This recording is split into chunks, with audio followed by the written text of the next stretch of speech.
আবারও বৃদ্ধ লুকে ভাইরাল শাকিব খান। এমন দুর্দর্শ লুকে শাকিব খানকে আগে কখনো দেখা যায়নি। তার চেহারার এক্সপ্রেশন দেখে মনে হচ্ছে একজন শক্তিশালী মানব। সামনে আসন্ন ঈদে শাকিব খান নতুন একটি সিনেমায় চুক্তিবদ্ধ হয়েছে। ছবিটিতে যদি তাকে এমন লুকে হাজির করা হয় তাহলেও অনেক বেশি ইন্টারেস্টিং হবে। এর আগে প্রিয়তমায় বৃদ্ধ লুক থাকার কারণে ছবিটি সুপার ডুপার হিট হয়। আবারও যদি শাকিব খানকে সেরকম কোনো লুকে হাজির করা হয় তাহলে বিষয়টি খারাপ হবে না। এমনিতেই শাকিব খান প্রতিটা সিনেমায় তার লুকে যথেষ্ট পরিবর্তন নিয়ে আসে। তার একটি সিনেমার লুকের সাথে অন্য কোনো সিনেমার লুকে কোনো মিল খুঁজে পাওয়া যায় না।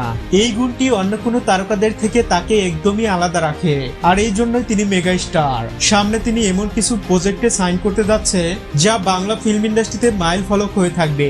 তবে হ্যাঁ, শাকিবের এই এআই লুকটি আপনাদের কাছে কেমন লাগছে জানাতে পারেন কমেন্ট বক্সে। ধন্যবাদ।